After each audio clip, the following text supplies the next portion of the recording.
From Washington, this is VOA News.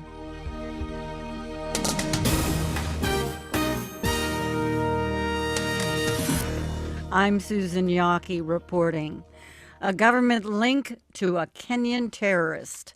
Authorities in Kenya have identified one of the al-Shabab gunmen who massacred 148 people at a university as the son of a Kenyan government official. An Interior Ministry spokesman said today that Abdirahim Abdullahi was among 4 suicide attackers killed during Thursday's massacre at Garissa University College. The spokesman said the government official had earlier reported his son missing. Meanwhile, Kenyans dedicated Easter Sunday services to the victims of Thursday's massacre. Ceremonies were held amid tight security across the country.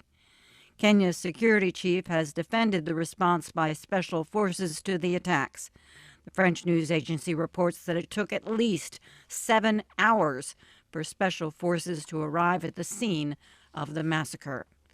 In a televised address, Kenyan President Uhuru Kenyatta called for unity.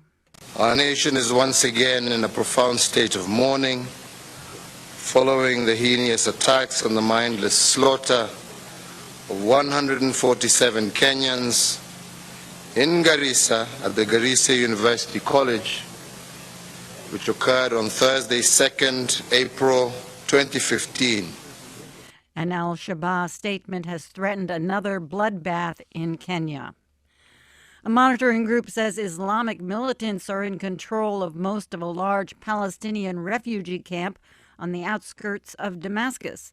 The Syrian Observatory for Human Rights says fighters from the Islamic State and al-Nusra Front gained control of about 90% of the Yarmouk refugee camp. The two groups fought other rebels, including a Syrian Palestinian militia who oppose the Syrian government. You're tuned to the Voice of America. Houthi rebels in Yemen continue to gain ground in the southern city of Aden today, despite a Saudi-led airstrike campaign.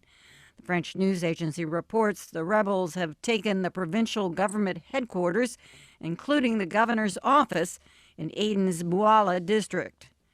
Former U.S. Ambassador to Yemen, Barbara Bodine, spoke with us about why there is this crisis in Yemen. None of this is really being driven by theology. There was a power vacuum, there was a governance vacuum, there was a complete lack of structure, and the Houthis were able to walk into this vacuum. Egyptian officials say a bomb explosion today hit a bridge near an upscale neighborhood in central Cairo, killing at least one person said to be a police officer. Officials say the bomb exploded close to a police checkpoint on the side of a bridge that connects Cairo's sister city of Giza to its upscale Salmalek neighborhood. AFP reports the bomb went off as the driver of a minivan pulled over to ask the officer a question. Attacks mainly targeting Egyptian security forces have spiked since the 2013 military overthrow of Islamist President Mohamed Morsi, following massive protests against his divisive rule. Israeli Prime Minister Benjamin Netanyahu is slamming the world powers framework nuclear deal with Iran, saying it leaves the preeminent terrorist state with the vast nuclear infrastructure that will ultimately give it nuclear weapons.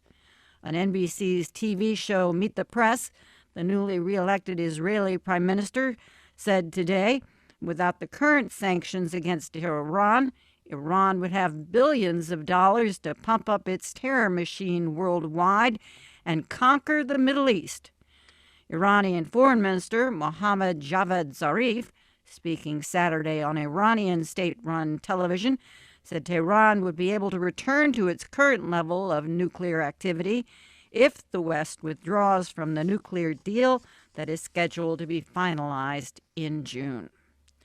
Christians around the world are celebrating Easter Sunday, marking the resurrection of Jesus Christ. Robert Berger attended festivities in Jerusalem today.